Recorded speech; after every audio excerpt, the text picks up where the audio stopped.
Mi familia me llamó inútil y me echó de casa. 10 años después trabajan para mí y ni lo sospechan. Mañana descubrirán la verdad.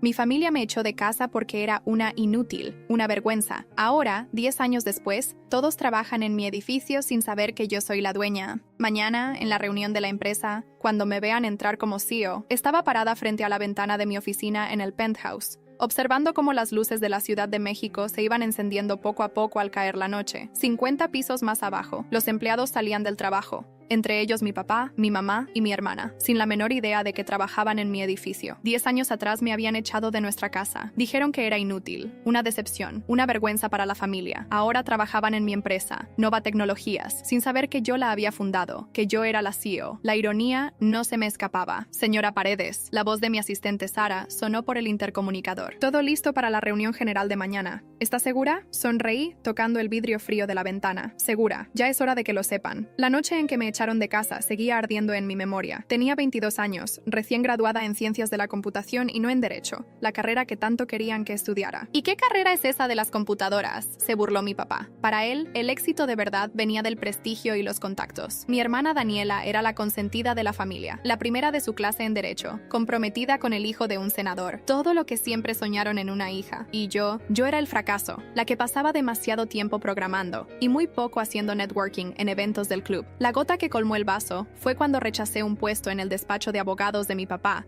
para irme a trabajar en una startup tecnológica. Si eres demasiado buena para aceptar la ayuda de la familia, gritó entonces. Eres demasiado buena para formar parte de ella. Me dieron 1 hora para recoger mis cosas. Mi mamá se quedó en la puerta con los brazos cruzados, viendo cómo metía la ropa a toda prisa en una mochila. Esto es por tu bien, Elena, dijo.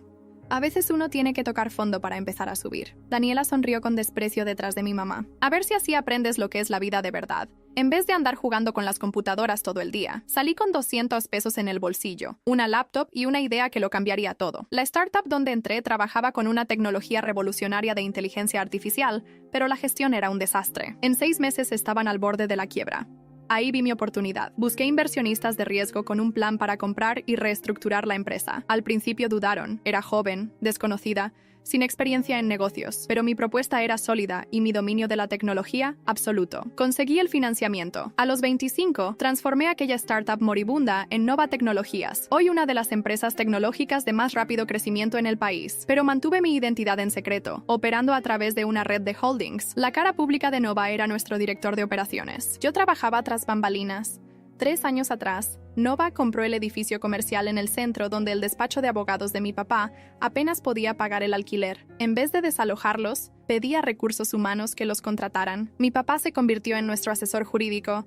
Mi mamá entró como gerente administrativa. Daniela, cuya carrera brillante en Derecho se había estancado, aceptó un puesto en el área de contratos. Los observaba por las cámaras de seguridad del edificio a veces. Veía a mi papá, ya con más canas que cabello negro, cruzando el vestíbulo con prisa por las mañanas. Mi mamá organizaba fiestas internas, intentando hacerse amiga de los directivos. Daniela, sus trajes de diseñador ya no tan impecables, siempre parecía ansiosa por demostrar su valor. Les encantaba trabajar en Nova.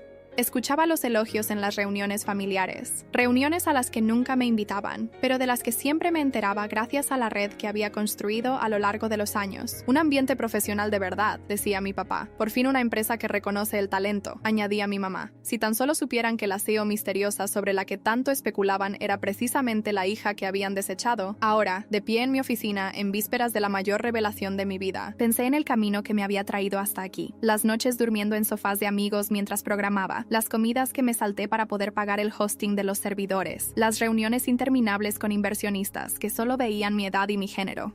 Nunca mi visión. Sara tocó suavemente la puerta antes de entrar. La presentación está lista. Todos los empleados han sido notificados de la reunión obligatoria. Me giré dejando la ventana atrás. ¿Cuántas personas hay en el edificio ahora? Poco más de 3,000, respondió. Tu familia está confirmada en la primera fila. Asentí con la cabeza, tomando un portarretratos de mi escritorio. El único objeto personal en mi oficina minimalista era una foto mía en la graduación de la universidad. tomada antes de que todo se viniera abajo. Sonreía sin saber que en pocos meses mi familia me abandonaría. Señora Paredes, la voz de Sara era suave. ¿Está dudando? Volví a poner la foto en la mesa. No, ellos necesitan saber para quién han estado trabajando todo este tiempo. Necesitan saber a quién desecharon. La reunión de mañana no era solo para revelar mi identidad. Iba a anunciar la más reciente innovación de Nova, un sistema de inteligencia artificial que revolucionaría la investigación jurídica. La ironía era perfecta. La hija, a la que llamaron inútil, había creado algo que transformaría justamente la profesión jurídica que tanto adoraban. Mi celular vibró. Un correo de mi papá al jefe de su departamento, emocionado por finalmente conocer al CEO mañana. Tengo algunas sugerencias sobre la reestructuración del departamento jurídico. Escribió. Sonreí. Seguía creyendo que sabía más que todos. Seguía creyendo que las conexiones y los métodos tradicionales eran la clave del éxito. Mañana todo iba a cambiar. Sara me entregó una carpeta. Tu discurso para mañana. Pero apuesto a que ni lo vas a necesitar. 10 años. Murmuré, tomando la carpeta. 10 años construyendo esta empresa. 10 años viéndolos trabajar aquí sin tener idea. Mañana por fin van a entender lo que perdieron, pero al mirar de nuevo hacia la ciudad desde la ventana, me di cuenta de que no era venganza lo que me movía. Era demostrar algo, mostrarles y mostrarle al mundo entero que el éxito no siempre tiene la cara que esperan, que a veces viene de donde menos te imaginas, de la persona subestimada, de la que llamaron inútil. Sara, la llamé cuando ya estaba por salir. Asegúrate de que el equipo de seguridad esté listo. Mañana puede ser intenso. Ella asintió, comprendiendo perfectamente. Las dos sabíamos que cuando mi familia descubriera quién era realmente la dueña de Nova Tecnologías, quién firmaba sus cheques de pago, quién controlaba su futuro, la reacción sería explosiva. Pero yo estaba lista. No había llegado hasta aquí por tenerle miedo al enfrentamiento. Mañana, la hija que desecharon les iba a mostrar exactamente lo que significa ser llamada inútil. El auditorio de la empresa estaba lleno. 3,000 empleados ocupaban todos los asientos. Me temblaban las manos, pero no lo mostré. Aprendí a no hacerlo. El escenario estaba iluminado con una luz blanca que me bañaba como si fuera un juicio divino. Frente a mí, más de 3,000 personas, muchos con los que había cruzado palabras solo a través de correos, otros que apenas reconocía de los videos de vigilancia, pero había 3 rostros que sí conocía, y demasiado bien. Mi padre, mi madre y mi hermana Daniela. Sus miradas eran un retrato en tiempo real. Desconcierto. Yo era la mujer a la que habían expulsado de su casa por perder el tiempo con ordenadores, la que según ellos nunca llegaría a nada, y ahora aquí estaba, frente a ellos, dueña del edificio, dueña de sus salarios, dueña de su presente. Buenas tardes, dije con voz firme, apenas respirando. Gracias a todos por estar aquí. Hoy es un momento muy especial, no solo para la empresa, sino para mí personalmente. Dejé que el silencio hiciera su trabajo. Un silencio pesado, cargado de preguntas. Soy Elena Paredes, fundadora y CEO de Nova Tecnologías. Algunas personas se miraron entre sí, buscando confirmar que habían escuchado bien. Otras comenzaron a aplaudir tímidamente, pero mis ojos estaban clavados en los de ellos, mi familia. Vi cómo mi madre apretaba el bolso contra el pecho, cómo mi padre fruncía el ceño buscando una explicación lógica. Daniela simplemente se quedó paralizada. Si hubiese sido una escultura, habría ganado un premio por su realismo. Durante 10 años he trabajado desde las sombras. Continué, no por miedo, sino por estrategia. Fundé Nova cuando nadie creía en mí, ni siquiera ellos. Señalé sutilmente en su dirección sin nombrarlos, pero la tensión en la sala se podía cortar con un bisturí. Fui esa chica a la que le dijeron que debía estudiar derecho porque es lo que hacen las personas serias. La que fue insultada por elegir código en vez de corbatas. La que fue llamada inútil. No apartaron la vista, quizás porque sabían que hacerlo era aceptar la derrota. Y sin embargo, aquí estoy. No para restregar mi éxito, no para vengarme, sino para anunciar la próxima era de esta compañía, un sistema de inteligencia artificial que transformará la forma en que se ejerce el derecho. El aplauso esta vez fue generalizado. Nadie dudaba de mi liderazgo ahora, nadie cuestionaba mi capacidad, nadie excepto ellos 3, que empezaban a entender la magnitud del juego en el que habían sido peones sin saberlo. Volví a mi oficina en la planta 50. Sara, mi asistente, me acompañaba en silencio. Cerró la puerta detrás de mí y no dijo nada hasta que me giré. ¿Estás bien? Asentí. Caminé hasta la ventana, la misma desde donde solía observarlos salir del trabajo. Hoy los había enfrentado. No había gritado, no había llorado, pero ellos sabían que cada segundo de su jornada laboral durante los últimos 3 años había sido para mí, que cada cheque que cobraron llevaba mi firma, aunque estuviera disfrazada tras una red de sociedades anónimas. Ahora van a querer hablar contigo, dijo Sara. Que esperen. Me senté, encendí una lámpara tenue y observé una vieja fotografía. Mi graduación. Tenía los ojos llenos de sueños, sin saber que esa misma noche sería la última bajo el techo de mi familia. Me obligué a sonreír, no por satisfacción, por justicia. Mi teléfono vibró, un mensaje de un número desconocido. Sabía que eras tú. Necesitamos hablar. Clara, mi tía, la única que alguna vez me creyó, la que desapareció de la familia sin una explicación. Miré el mensaje. Luego otra vibración. Esta vez un correo electrónico de recursos humanos. Asunto: posible conflicto de interés detectado en el departamento de contratos. El departamento donde trabajaba Daniela. Respiré hondo. Sabía que esto no iba a ser fácil, pero estaba lista. Y ellos no. Aquella noche apenas dormí. Me quedé sentada en la butaca frente al ventanal, con la ciudad de Madrid desplegada ante mí como un tablero de ajedrez. Cada luz, cada calle, cada edificio, todo parecía ajeno y mío a la vez. Lo había conseguido, pero la victoria sabía menos dulce de lo que había imaginado, quizás porque todavía quedaban piezas en movimiento, y una de ellas acababa de enviarme un mensaje. Clara, la hermana menor de mi madre, la tía rebelde, la que se fue a vivir al norte con apenas una maleta y cortó contacto con todos. Nadie hablaba de ella, como si hubiera muerto, pero no estaba muerta, estaba muy viva y había visto mi presentación. Sara, necesito un coche para esta tarde. Voy a Salamanca. Mi asistente me miró con sorpresa, pero no preguntó. Estaba acostumbrada a mis silencios. 3 horas después llegué a una casa modesta con una fachada de piedra desgastada y geranios en las ventanas. Clara me esperaba en el porche, más envejecida de lo que recordaba, pero con los mismos ojos claros. Siempre supe que llegarías lejos, fue lo primero que dijo al abrazarme. Solo no imaginé que llegarías tan sola. Entramos. Todo olía a lavanda y madera antigua. Me ofreció té, pero no lo probé. ¿Por qué me escribiste justo ahora? Clara sacó una caja de madera, de esas que se usan para guardar cartas. La colocó frente a mí. Esto te pertenece. Es de tu abuela Carmen. Me quedé paralizada. No había escuchado ese nombre en años. Mi madre rara vez hablaba de su madre, y cuando lo hacía, era con desdén. Decía que era una mujer fuera de lugar, que creía en tonterías de independencia. Clara abrió la caja. Dentro había fotos, cartas, una libreta con anotaciones y una joya antigua, una medalla de oro grabada con un nombre, el mío. Tu abuela sabía que eras distinta desde pequeña. Estas cartas son para ti. Nunca pude enviártelas. Tu madre me lo prohibió. Leí una, solo una. Decía: Elena, si estás leyendo esto es porque el destino se abrió paso a pesar del silencio. Nunca dejes que el mundo te diga lo que vales. Tú construyes tu propio valor. No pude evitar llorar. No de tristeza, de rabia, de todo lo que me habían robado sin que yo lo supiera. Mi historia, mi legado, mi verdad. ¿Por qué la escondieron? Pregunté con la voz rota. Porque Carmen siempre vio el potencial en ti, y eso amenazaba todo lo que tu madre quería mantener bajo control. Ella no soportaba que otra mujer brillara más que ella, ni tu abuela, ni tú. Me levanté. Sabía que tenía que volver, pero no sin antes llevarme la caja. Gracias, Clara. Gracias por no rendirte. Elena, hay algo más. Tu madre no solo ocultó a Carmen, también mintió sobre la herencia.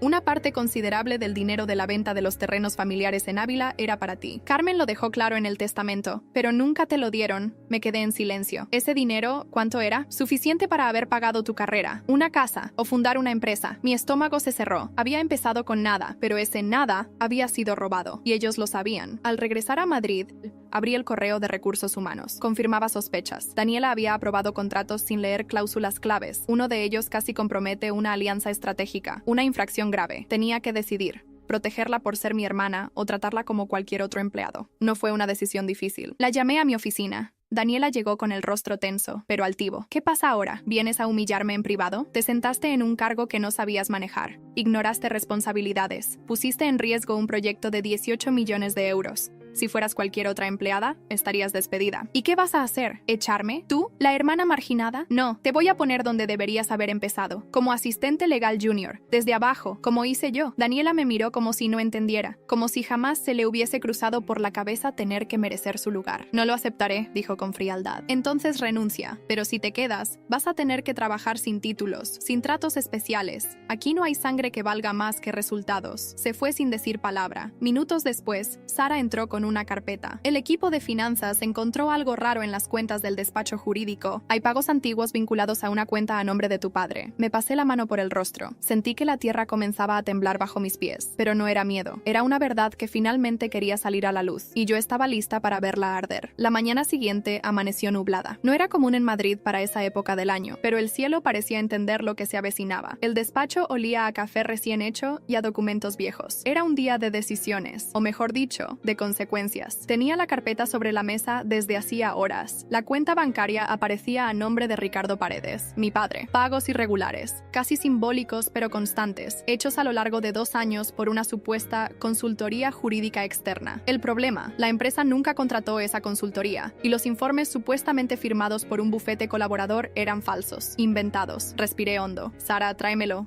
Ahora, mi asistente no dudó ni un segundo. Ella sabía lo que implicaba aquello, no solo por lo que significaba como CEO, sino por lo que significaba como hija. 20 minutos después, mi padre entraba a mi despacho. Llevaba un traje anticuado y un maletín de cuero que ya mostraba el desgaste de los años. Sus pasos, antes firmes y arrogantes, eran ahora más contenidos, pero su mirada seguía siendo la misma. Altiva, calculadora, como si siempre pensara 2 movimientos por delante. ¿Querías verme?, preguntó sin esfuerzo por sonar cordial. Sí, siéntate. Dejó el maletín a un lado, pero no se sentó. Se mantuvo de pie, desafiante. Recibimos una alerta de finanzas. Una cuenta bancaria que pertenece a ti ha estado recibiendo pagos irregulares de Nova Tecnologías durante más de 2 años. No pestañeó. No reaccionó. Solo alzó una ceja. Eso es absurdo. Mi salario está registrado. Todo está declarado legalmente. Estoy hablando de otros pagos, hechos a través de una empresa fachada, con documentación falsa, y tenemos registros de que tú mismo creaste esa empresa. Un silencio tenso se instaló entre nosotros. ¿Estás acusándome de robarte? No, estoy mostrándote pruebas de que lo hiciste. Mi padre dio un paso hacia el escritorio. Habló despacio como si midiera cada palabra para herir lo justo. Tú no entiendes cómo funciona este mundo. Este tipo de cosas se hacen todo el tiempo. Aporté valor, evité demandas, facilitaba relaciones. El dinero era un reconocimiento discreto. No había contratos, no había acuerdos, no había conocimiento de la dirección. Y tú sabías perfectamente que esto era un fraude. Fraude es echar a tu propia familia a la calle y luego jugar a la emperatriz desde un rascacielos, espetó, por primera vez dejando ver su furia. Me levanté. ¿Quieres hablar de echar a la calle? Porque eso fue lo que tú hiciste conmigo a los 22. Y sin darme un céntimo de lo que mi abuela me había dejado. ¿Sabes cuánto costó cada noche sin dormir? Cada comida que me salté para ahorrar. Cada inversor que me ignoró porque era joven y mujer. ¿Y tú, el hombre que me dio la espalda? ¿Tienes el descaro de venir aquí y justificar un robo? Él se quedó inmóvil, por primera vez sin palabras. No voy a llamar a la policía, pero vas a renunciar hoy, sin indemnización, sin beneficios, y vas a firmar una carta de confesión. Si no lo haces, entonces sí haré que te encierren. Tú no harías eso, no a tu padre. Me acerqué despacio hasta estar cara a cara. Tú dejaste de ser mi padre la noche que cerraste la puerta con llave detrás de mí. Lo vi temblar. Un destello de humanidad cruzó su rostro. Quizás culpa, quizás solo miedo. La carta, Ricardo. O los jueces. Salió sin decir nada. Media hora después, Sara me entregó la carta firmada. Renuncia inmediata. Confesión incluida. El escándalo se evitaría, pero el daño estaba hecho. No era solo el dinero, era la traición, la arrogancia, la falta de arrepentimiento, y yo me sentía vacía, como si al quitarle el disfraz a ese ídolo que tanto me había hecho daño, me quedara sin enemigo, sin historia, sin padre. Sara se acercó con un sobre viejo, amarillento, con una flor seca dentro. Esto llegó con la documentación de Clara. Es otra carta de tu abuela. Lo abrí. Reconocí la caligrafía de inmediato. Si algún día descubres la verdad sobre Ricardo, no odies, solo entiende. Algunos hombres necesitan pisar para sentirse grandes. No seas como ellos. Crece sin destruirte por dentro. Y entonces lo entendí. No era sobre vencer a nadie. Era sobre sobrevivir. A pesar de todo. Esa misma noche, cuando el cielo de Madrid empezaba a despejarse, recibí un mensaje inesperado. Soy Víctor. Nos conocimos hace 10 años cuando empezabas. Estoy escribiendo sobre Nova y necesito hablar contigo, Víctor. El periodista, el que una vez fue algo más, el que ahora probablemente sabía demasiado. Y yo no sabía si estaba preparada para lo que traía consigo. Me tomó unos minutos decidir si contestar aquel mensaje. No porque no quisiera hablar con él, sino porque lo que Víctor representaba iba más allá de una simple historia. Era uno de los pocos recuerdos dulces de una época amarga. Nos conocimos cuando yo apenas sobrevivía, programando desde un café con wifi gratis. Él era periodista novato, curioso, hambriento por contar historias que importaran. Yo solo era otra desconocida con una mochila rota y demasiados sueños en la cabeza. La última vez que lo vi, aún me temblaban las manos por la carta de expulsión que me dejaron en casa. Él fue amable. Me dio un bolígrafo, una libreta, y me escuchó. Pero cuando las cosas se complicaron, desaparecí. No podía arrastrarlo a mi miseria.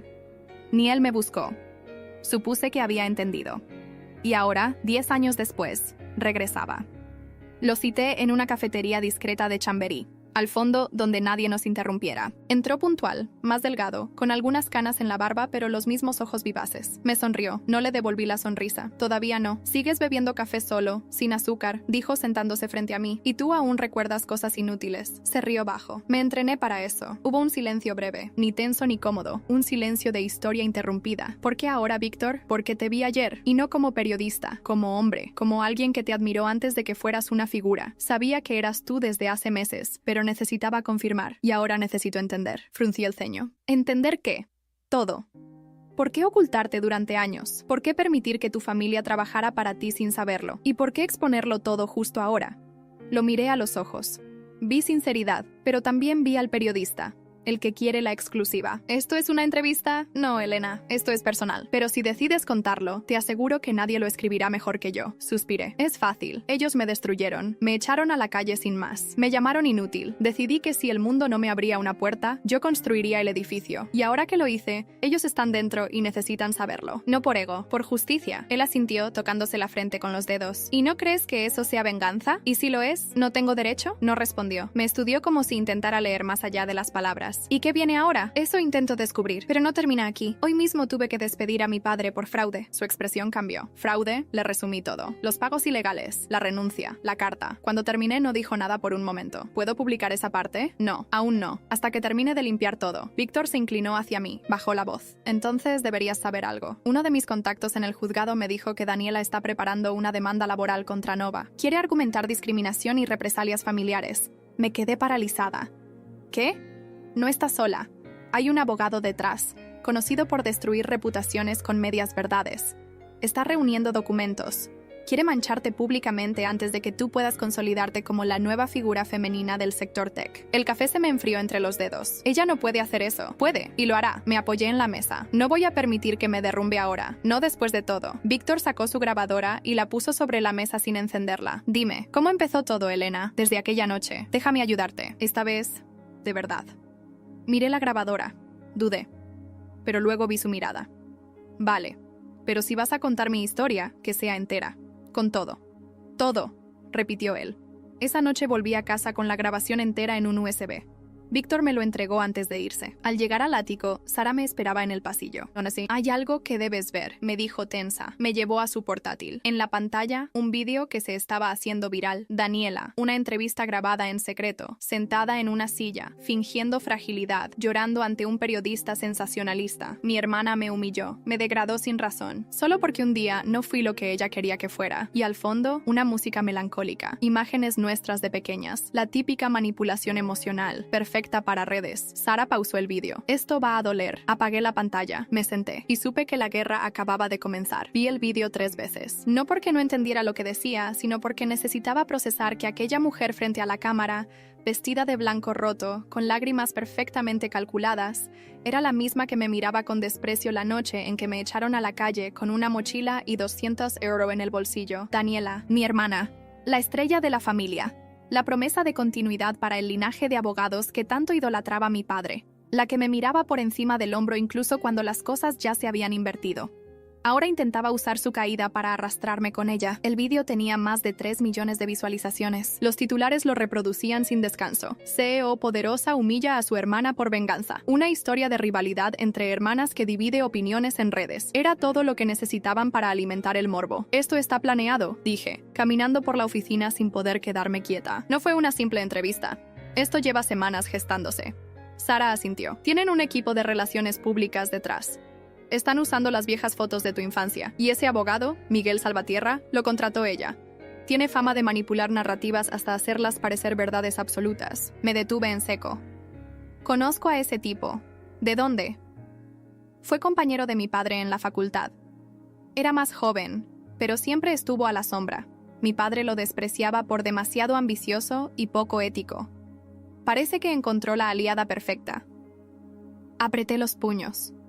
Podía sentir cómo se me cerraba el pecho, esa sensación viscosa de impotencia mezclada con rabia, pero no iba a quebrarme, no ahora. Convoca una reunión de crisis con comunicación, legal, y quiero que investiguemos cada paso que dio Daniela en la empresa desde el primer día. Contratos, correos, grabaciones, todo. Si vamos a esta guerra, no va a ser con los ojos vendados. Sara se retiró, y yo fui al archivo digital. Había algo que nunca olvidé. El día en que Daniela fue contratada, meses después de que el despacho de mi padre se quedara sin fondos para pagar el alquiler. Yo había dado la orden de contratarlos a todos, como una forma silenciosa de mostrarles que el poder ahora estaba de este lado. Pero también me aseguré de dejar una cláusula específica en sus contratos, una que exigía confidencialidad absoluta sobre cualquier relación de parentesco con directivos, y que anulaba beneficios si se revelaba. Y Daniela había firmado. Guardé el archivo. Esa misma noche salí sola. Me bajé del coche varias calles antes del apartamento de Víctor. No le había avisado. Solo aparecí. Él abrió la puerta en pijama, confundido. ¿Qué pasa? Necesito que publiques toda mi historia, completa. Y necesito que lo hagas ya. ¿Estás seguro? Asentí. Quiero que el mundo sepa quién soy, quién fui y quién me hizo serlo. Con nombres, con fechas, con cada lágrima y cada decisión. Víctor me hizo pasar. Su apartamento era pequeño, lleno de libros y tazas de café olvidadas. Nos sentamos. Empezó a grabar. Le hablé durante 3 horas, desde mi infancia hasta el fraude de mi padre, desde las cartas escondidas de mi abuela hasta la traición de Daniela. Cada palabra salía de mí con una mezcla de furia y liberación, como si por primera vez me sacara el peso de los hombros. Cuando terminamos, él se quedó en silencio. Es la historia más poderosa que he escuchado, dijo casi susurrando, pero te va a costar. Ya me costó, ahora quiero que valga la pena. 2 días después, el artículo salió publicado en El Independiente, con pruebas, con documentos, con grabaciones.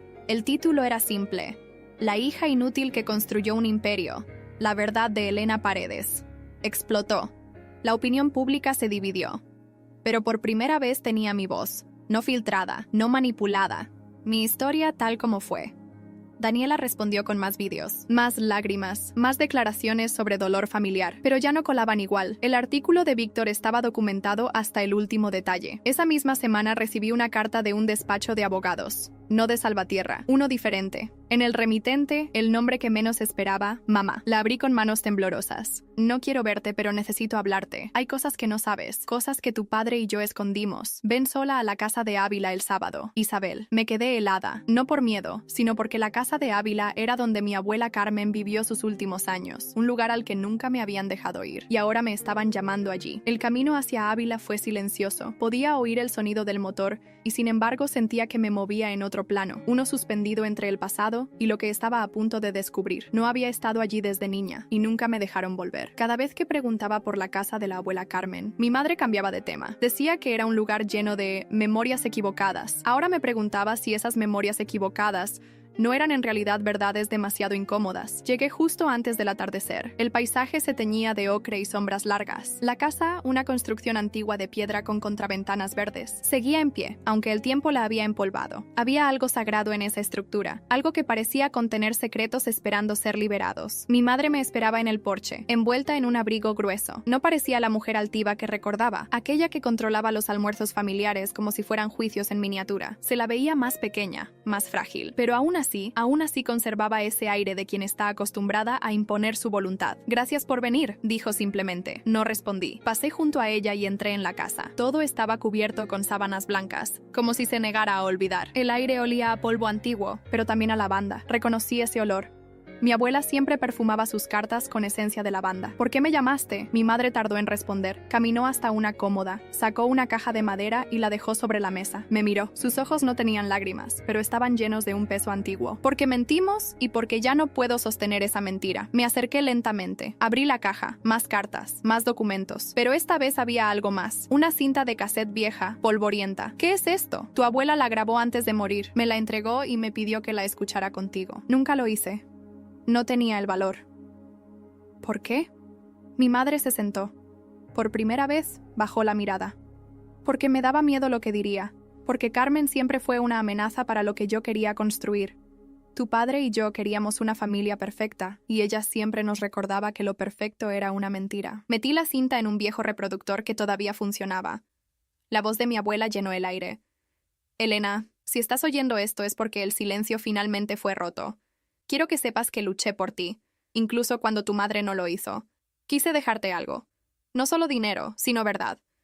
La familia Paredes lleva generaciones repitiendo un ciclo de poder disfrazado de tradición. Tu madre quiso seguirlo, yo no. ¿Y tú? Tú serás quien lo rompa de una vez por todas. La grabación continuó. Detalles, confesiones. Mi abuela había intentado emanciparse de su marido, mi abuelo, un hombre violento y controlador. Pero fue silenciada. Ella dejó tierras y ahorros a su hija menor, Clara, y a mí. No porque me prefiriera, sino porque sabía que sería la única que no vendería sus valores por aceptación. Cuando la grabación terminó, el silencio fue como una sentencia. Mi madre me miró. Su rostro era otro. No había altivez, no había máscara. Te fallé. Pero no te odio por lo que hiciste con papá y Daniela. Ellos nunca entendieron. Y yo no quise entender. Y ahora sí, ahora solo quiero dormir en paz. ¿Quieres perdón? No, solo verdad. Salí de la casa sin decir más. Llevaba la caja conmigo, pero dejé atrás algo más. La expectativa de alguna vez tener una madre como la que siempre imaginé. De camino a Madrid, el móvil no paraba de vibrar. Sara me había llamado 3 veces.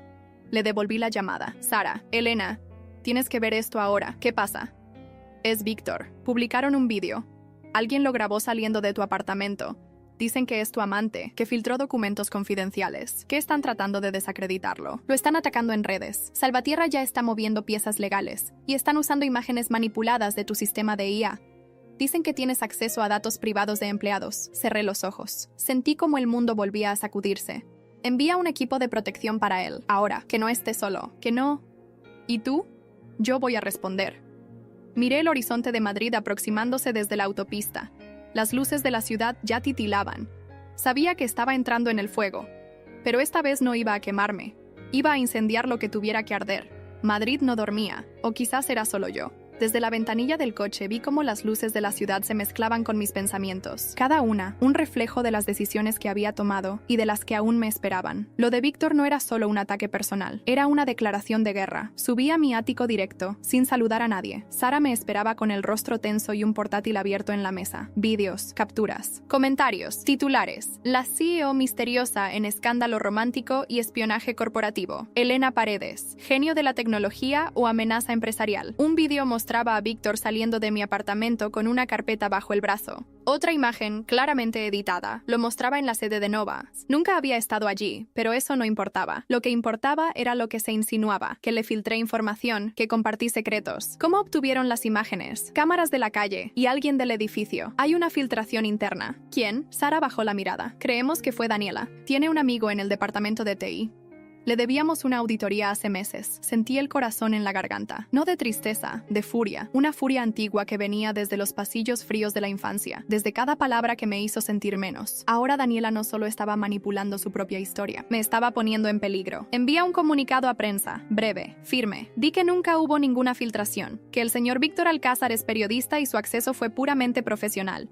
Y que Nova se reserva acciones legales contra la difamación. Sara asintió y se retiró. Me encerré en la oficina. Encendí la pantalla del sistema interno. La IA que estábamos desarrollando no solo era un avance legal, tenía módulos de auditoría de contratos, comportamiento de usuarios y redes de acceso. Yo no la había creado solo para venderla. La había creado porque sabía que algún día tendría que protegerme. Activé el módulo privado de rastreo. Un algoritmo analizó semanas de actividad interna en el servidor de Nova. Cruces de correos, accesos sospechosos, comunicaciones externas. Y ahí estaba, un archivo transferido desde el departamento de contratos, un documento encriptado desde el ordenador de Daniela, enviado a una dirección vinculada a la oficina de Salvatierra. Clavé las uñas en la palma de la mano. Podía denunciarla formalmente, llevarla a juicio, arruinarla. Pero no, tenía otra idea. Llamé a Víctor. Me respondió de inmediato. ¿Estás bien? Me preguntó con una voz firme pero cansada. Yo sí. Tú no. Te están destrozando. Han revivido artículos míos de hace años. Me acusan de sensacionalismo, de inventar fuentes. Hasta mi medio está pensando en congelarme. Lo sé, lo voy a arreglar. ¿Cómo? Con tu ayuda. Al día siguiente, envié una convocatoria especial a todos los empleados de Nova. Una reunión privada, sin prensa, solo personal interno. Quería hablarles directamente, sin filtros, sin titulares. Quería mostrarles la verdad desde dentro. El auditorio estaba lleno otra vez, pero esta vez no era por una presentación tecnológica, era por mí. Subí al escenario sin notas, sin discurso preparado. Hace 10 años, muchos me llamaron inútil. Hoy me llaman CEO. Pero entre esos dos momentos hay más que código y trabajo duro. Hay heridas, hay traiciones. Y también hay decisiones difíciles.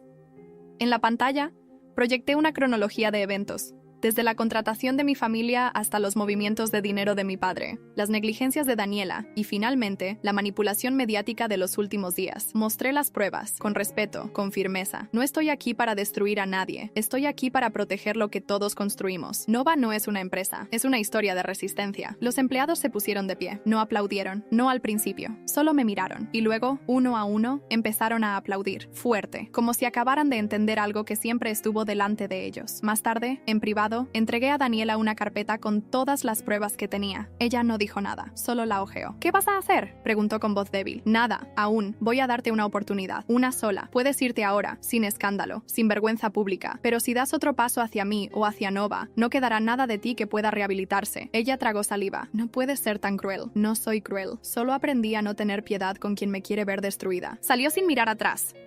Víctor me esperaba en el pasillo. ¿Estás segura de que no prefieres exponerla? No quiero una hermana derrotada. Quiero una mujer que entienda lo que significa perderlo todo. ¿Y tú? ¿Qué vas a hacer ahora? Lo miré. Ahora voy a terminar lo que empecé. Pero esa noche recibí una llamada desde la notaría de mi abuela. Clara había dejado nuevos documentos, una propiedad secreta, una finca en Girona y un testamento actualizado. Señorita Paredes, hay algo que debe ver. Su abuela le dejó algo más que tierras. ¿Qué? Un nombre que, si lo confirma, podría cambiar la historia de su familia. El nombre que me dieron en la notaría de Girona no era el que esperaba. No era de una empresa ni de un antiguo socio. Era un apellido, uno que resonó como un eco sordo en mi pecho. Sáenz de Urrutia. Me quedé en silencio cuando lo escuché. No lo conocía. Al menos eso creía. Pero algo en mí reaccionó. Era como una melodía vieja que no sabes cuándo escuchaste, pero que se te queda en la piel. ¿Quién es? Según este documento, firmado por su abuela Carmen, Sáenz de Urrutia, ese apellido pertenece a una rama familiar que fue borrada del registro civil. Hay pruebas, cartas, fotografías, todo en la finca de Girona. Me entregaron un sobre grueso. No lo abrí en el momento. Me limité a guardarlo. No era el lugar. Horas después me encontraba conduciendo hacia la finca. Dejé Madrid detrás.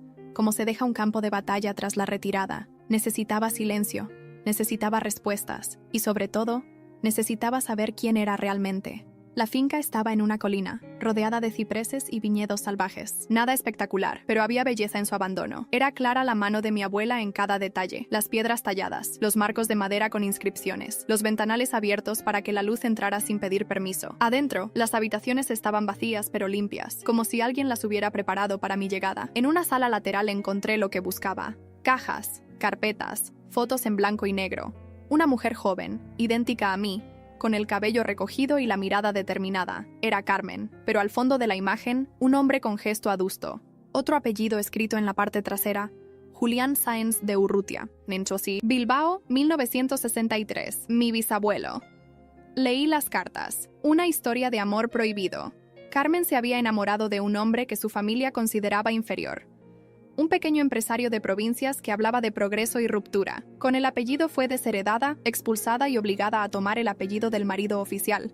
Paredes, un jurista frío que nunca la amó. El apellido Sáenz de Urrutia fue ocultado, pero Carmen nunca lo olvidó. Dejó instrucciones para restaurarlo legalmente solo si una descendiente suya algún día llegaba a hacer justicia en su propio nombre. Y yo lo había hecho. Me quedé sentada en el suelo de la finca durante horas, con las fotos en el regazo, tratando de entender qué significaba todo aquello. No era solo un apellido, era una identidad enterrada, una promesa rota, un linaje de mujeres que no pudieron contar su historia hasta ahora. Mi teléfono sonó. Era Clara. Lo encontraste, ¿verdad? Sí. ¿Por qué no me lo dijiste antes? Tu madre me lo prohibió. Me amenazó con quitarme todo si hablaba. Pero Carmen siempre supo que tú ibas a romper ese muro. Por eso te dejó esta finca, para que aquí comenzaras de nuevo. ¿Comenzar qué? Una familia distinta. Un legado que no se base en el control, en la apariencia, sino en la verdad. Volví a Madrid al día siguiente. Antes de llegar, pasé por el registro civil. Solicité el procedimiento para restaurar legalmente el apellido, no para borrar el de Paredes, sino para reclamar lo que me quitaron: Sáenz de Urrutia. Sara me esperaba en la oficina con una sonrisa extraña. ¿Qué pasa?, le pregunté. ¿Tienes visita? Está en la sala de reuniones. Dice que es urgente. Entré. Daniela estaba allí, pero no como la última vez. Ya no tenía maquillaje perfecto ni la postura altiva de quien espera favores. Estaba rota, o al menos, por fin real. Quiero hablar, dijo.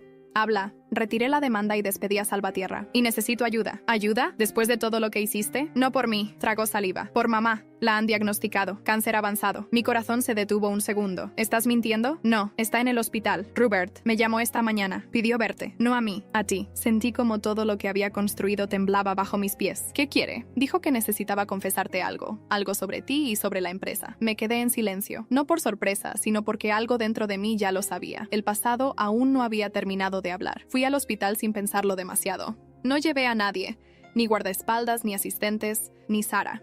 Solo yo, porque en el fondo, lo que me empujaba no era la necesidad de proteger mi reputación.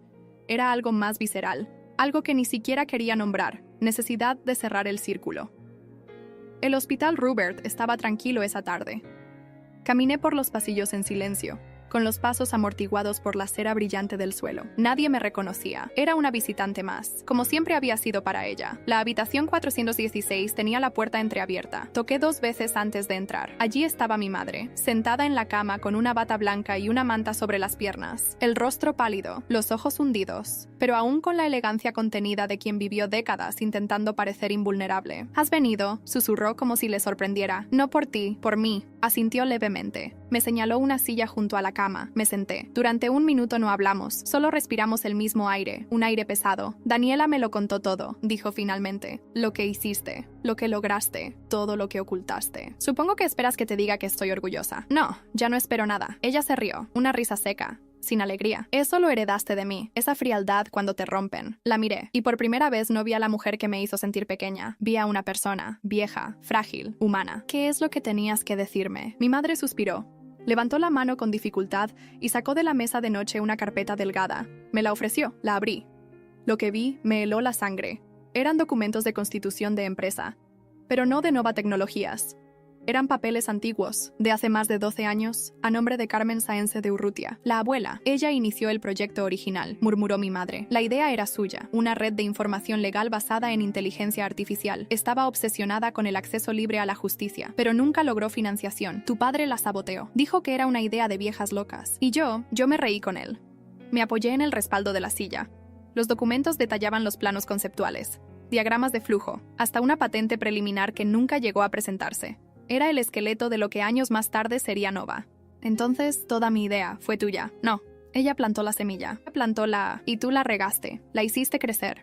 No lo veas como plagio. Carmen siempre supo que tú eras la única que lo entendería. Me llevé la mano al pecho. Era demasiado, demasiado. ¿Por qué me lo cuentas ahora? Porque me estoy muriendo.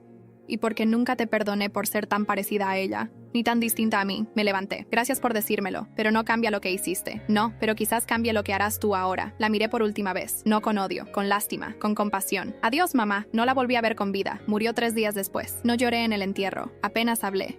Solo puse en la tumba una pequeña figura de lavanda seca, igual a la que Carmen ponía en sus cartas. Esa misma noche, reuní el equipo directivo de Nova. Vamos a lanzar una fundación en nombre de Carmen Sáenz de Urrutia. Será un fondo para innovación legal con perspectiva social. Ayudará a mujeres emprendedoras que no tienen respaldo, a jóvenes expulsadas, a inútiles que solo necesitan una oportunidad. Uno de los ejecutivos me preguntó, ¿y el apellido Paredes? Queda donde pertenece, en el pasado. Cuando me quedé sola en la oficina, encendí el ordenador. El sistema de IA estaba listo. Era funcional, poderoso. Podía cambiar la forma en que se accedía a la justicia en España. Pero antes de activarlo, hice algo más. Abrí un vídeo, uno que habíamos editado con Víctor. Una carta audiovisual, mi historia, pero contada con todas las piezas, desde Carmen hasta la empresa, desde la expulsión hasta el renacimiento. Y al final, una frase. No se trata de venganza, se trata de memoria y de justicia. El vídeo se publicó al día siguiente.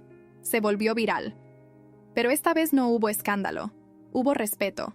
Hubo lágrimas. Hubo verdades que por fin encontraron luz. Y justo cuando pensé que todo se calmaba, Sara entró a mi despacho con una cara que no veía desde hacía tiempo. ¿Qué pasa? Hay una persona esperando abajo. Dice que te conoció hace muchos años, que le diste tu primer código para probar, que nunca te olvidó. Fruncí el ceño. ¿Nombre? Sara dudó. Mario del Castillo. Mario, mi primer jefe, mi primer mentor, mi primera decepción. Estaba de vuelta. Mario del Castillo. Hacía más de una década que no oía ese nombre. Él fue el fundador de la primera startup donde trabajé. Me dio la oportunidad cuando nadie lo hacía, pero también fue quien me traicionó. Abandonó el proyecto cuando las cosas se complicaron y vendió su parte en silencio, cuando la empresa empezaba a mostrar signos de vida. Lo encontré en la recepción, envejecido, más bajo de lo que recordaba. Vestía sencillo. No había arrogancia en sus ojos, solo algo más complejo: culpa.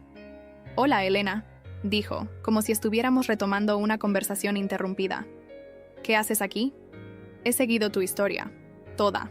Lo vi todo.